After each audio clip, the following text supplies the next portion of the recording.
El narcotráfico es uno de los temas que más fascina a nuestros comunicadores. Sin embargo, vienen cometiendo un error en cuanto a lo histórico y a su vez en las figuras más emblemáticas de ese tema. En los próximos minutos, acá en Impolíticamente Correcto, vamos a desmontar el gran error que usualmente comete José La Luz sobre este tema.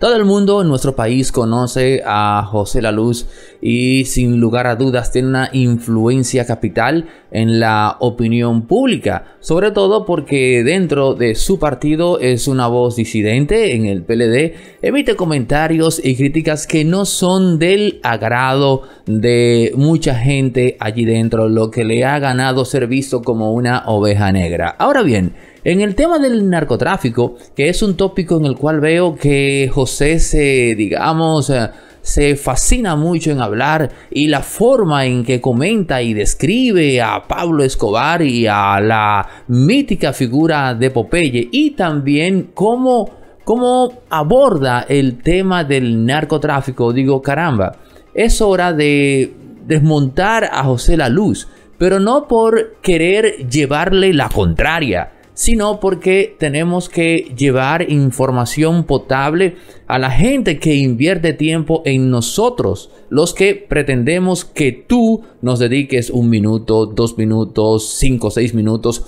que nos sigas, que te suscribas, que actives la campanita, etcétera, etcétera. Repito, información potable. José habló recientemente de Popeye, aquel jefe de sicarios de Pablo Escobar, y constantemente habla del colombiano, es decir, de Pablo, como la figura mítica del narcotráfico en términos de preponderancia e influencia. Pero el mito es más bien hacia la mentira, no hacia la leyenda. ¿Qué quiere decir con esto? Bueno, que cuando José La Luz habla de Pablo Escobar como el más importante narcotraficante de la cultura latinoamericana y quizás a nivel mundial, está simplemente exteriorizando su ignorancia sobre ese tema. Y yo, para evitar de antemano confrontaciones innecesarias, me voy a remitir a la cita de uno de los directores de la DEA, que es la agencia que ustedes saben que se encarga de manejar el tema o contrarrestar, entre comillas, el tema del narcotráfico en todo el mundo, principalmente en América Latina. Este señor de apellido Riley dijo en una ocasión que, a su entender, el más importante e influyente narcotraficante de la historia era el mexicano Ismael Zambada, mejor conocido como el Mayo Zambada, mejor conocido en el mundo del narcotráfico como el Grande, el MZ o el M Grande, pero sobre todo el Grande, un individuo que tiene ya casi 60 años en el mundo del narcotráfico. Nunca ha pisado una celda. Cuando Pablo Escobar en el año 1978 comenzaba sus pasos en el mundo del narcotráfico organizado, ya Ismael el Mayo Zambada era uno de los más importantes narcotraficantes de América Latina. Ya en 1978 Estados Unidos venía interesándose en la figura del Mayo Zambada. Este señor trabajó al lado de Miguel Ángel Félix Gallardo, alias El Padrino. Trabajó al lado de Rafael Caro Quintero, quien hoy día fue, por cierto, declarado prófugo, y se dice que quien lo está resguardando es precisamente el Mayo. Pero también fue Ismael Zambada García, amigo, compadre de Amado Carrillo Fuentes, quien en su momento, justo antes de su muerte, llegaba a ser el narcotraficante más poderoso del mundo. Una figura que también, sin lugar a dudas, para mí sobrepasó a Pablo Escobar. Pero lo que ha hecho el Mayo en el cartel de Sinaloa era algo que usted sencillamente no podía imaginar en los tiempos de Pablo Escobar. José Laluz habla de Popeye, el jefe de sicarios de Pablo Escobar, pero ¿conoce José Laluz la figura del Macho Prieto? ¿Conoce José Laluz la figura del Chino Arándano? Sicarios célebres del cartel de Sinaloa que durante su vida hasta su muerte fueron un ejemplo mítico, obviamente en términos deplorables, pero grandilocuentes, más allá de lo que pudo haber logrado en ese mismo ámbito la figura de Popeye. Pero también falla José Laluz de forma grandilocuente cuando aborda este tema, es decir, el del narcotráfico, desde el punto de vista de la prohibición de las drogas, desde el punto de vista de la dinámica y los efectos del narcotráfico en el mundo. José, el tema del narcotráfico es estrictamente cultural. Y de lo cultural pasa a lo económico a través de la prohibición al consumo o al tráfico más bien de ciertos narcóticos. Es cultural porque esa prohibición viene del país más narcotizado del mundo, que es Estados Unidos de Norteamérica. Y usted se preguntará por qué Estados Unidos tiene una ciudadanía, una población tan, digamos, tan filial al uso de sustancias. Bueno, eso es cultural en el sentido de que Norteamérica tiene un primer gran precedente de uso de sustancias para manejar, para neutralizar un malestar general. ¿Y cuál es? Después de la guerra de secesión de 1865, aquella en la cual se vio involucrada, por ejemplo, la figura de Abraham Lincoln, y que enfrentó al norte con el sur, un norte más industrializado económicamente hablando, con un sur que dependía de unas variables económicas anquilosadas, como era la mano de obra en modalidad de esclavo. Después de esa guerra se dio un malestar colectivo de todos los elementos que habían participado en ella y que habían quedado psicológicamente aniquilados. No eran personas que estaban aptas para asumir una vida cotidiana después del estrés de una guerra. A eso hoy día le llaman precisamente el estrés postraumático, que es la condición mental en la cual queda una persona después de verse involucrada en un evento totalmente violento o en un evento catastrófico, en este caso una guerra. ¿Qué ocurrió? Que Estados Unidos trató de neutralizar eso a través del uso del opio.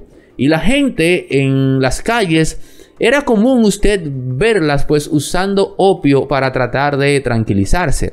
Y eso fue algo en lo cual el Estado, por así decir, o lo que surgió después de esa guerra, pues consintió su uso. Ahí tenemos el gran primer ejemplo cultural de un patrón de consumo masivo de sustancias para diezmar, para tranquilizar toda una población de ciudadanos que no encontraba qué hacer con sus vidas. Ese es el primer gran punto. Pero después de eso, señores, en Norteamérica se hizo algo común, que la gente, el individuo, pues administrase de forma directa los narcóticos. De ahí fue que surgió este elemento, la morfina. La morfina surge del opio, pero ¿qué ocurre? Que usted extraer morfina del opio es algo muy fácil, no es algo muy complicado, y por ello fue que se hizo, digamos, común que la gente usara morfina, porque era fácil extraerla del opio. Pero luego de allí vamos a saltar a la Segunda Guerra Mundial para convalidar el ejemplo que citamos en la guerra de secesión. Señores, en la Segunda Guerra Mundial pasó lo mismo con Estados Unidos. Norteamérica se fue hasta Sinaloa y estableció un pacto secreto con el gobierno mexicano para extraer opio de Sinaloa para suministrárselo a los soldados en medio de la guerra, porque el opio era el único medicamento, en este caso natural, capaz de hacer llevable la guerra. Y se dice incluso que la razón histórica por la cual Sinaloa es esa región del mundo predilecta para el tema del cultivo de la marihuana, de la amapola, opio, etcétera, es precisamente porque se determinó que en términos topográficos esa era la región más fértil de este lado del mundo para trabajar ese tema, y estaba al lado de Estados Unidos. Por ello se hizo ese pacto secreto del cual no existe ningún documento, pero se dice que allí participó nada más y nada menos que el mismo José Amarillas, que era el ciudadano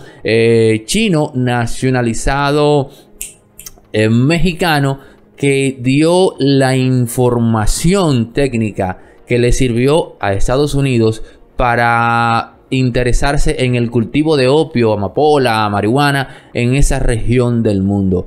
Todo esto son elementos culturales porque son elementos de consumo de la gente. Cuando se da la primera prohibición de las drogas a través de la ley Harrison del año 1917, es ahí cuando comienza la desgracia.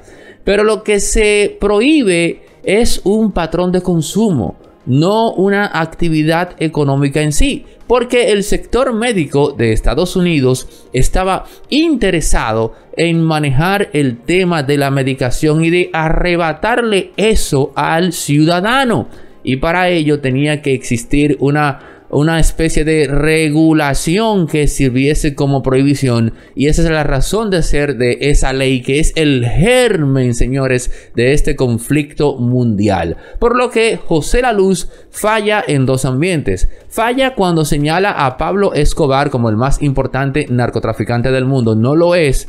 Es Ismael El Mayo Zambada, casi 60 años ejerciendo el control del narcotráfico, y que a su vez, para que ustedes tengan una idea, era el jefe, patrón y mentor de nada más y nada menos que Joaquín Guzmán Loera, alias El Chapo Guzmán. Pero falla también cuando ve este tema desde el punto de vista del narcotráfico, cuando esta actividad no es más que un efecto secundario que se da y que nadie vio venir a raíz de una prohibición a patrones de consumo, es decir, elementos culturales de la sociedad norteamericana, y que luego esta lleva a esos elementos pues al resto del mundo, específicamente después del año 1945, cuando Norteamérica comienza formalmente su cruzada contra las drogas en todo el globo terráqueo. Este tema amerita que se amplíen mucho más cosas, pero yo prometo en la próxima fase de Impolíticamente Correcto que vienen pues mejoras a este programa a nivel técnico. Hemos adquirido mejores equipos para brindarle a usted un contenido en términos técnicos más robusto, y estamos en ese proceso de instalar esos equipos. En esa segunda fase vamos a hacer especiales, ¿no?, de temas históricos como es este de las drogas. Vamos a hablar, por ejemplo, de Trujillo, vamos a hablar de Juan Pablo Duarte y otros temas históricos que estarán siempre ahí colgados en este canal, para que usted cuando quiera se deleite y edifique su mente y neuronas con ellos. Impolíticamente Correcto, para mantenerse en pie, lo único que solicita de usted es que active la campanita luego de suscribirse, que comparta esos contenidos en su muro de Facebook y en los grupos también de Facebook y WhatsApp. Con eso es más que suficiente para hacer que nosotros nos mantengamos en pie. Quisimos abordar este tema porque honestamente, caramba, después de tanto ver a una figura como José La Luz, tanto repetir este tipo de desinformaciones, por así decir, y el mismo José, en términos personales, cuando él guste puede darse una vueltecita por internet, y yo cité a un director de la DEA de apellido Riley. Fue obviamente adrede, y dije, caramba, José, tú dices que el narcotraficante más importante del mundo fue, históricamente hablando, Pablo Escobar. Este señor de apellido Riley dice que a su juicio el más importante narcotraficante de todos los tiempos es nada más y nada menos que el mexicano Ismael El Mayo Zambada, un individuo que cuando Pablo Escobar comenzó en el 78 a ejercer su actividad delictiva ya era uno de los más importantes del mundo y al día de hoy nunca ha pisado una celda y maneja el 70%, señores, del tráfico de la droga del mundo, entre otros datos muy grandilocuentes. Así que dígame usted, ¿a quién le creo? ¿A José La Luz o a este señor de la DEA? Claro está, esto, repito, uno lo hace así porque obviamente el tema ya ha sido estudiado por nosotros y desde hace añitos que venimos pues conociendo la figura de Ismael El Mayo Zambada.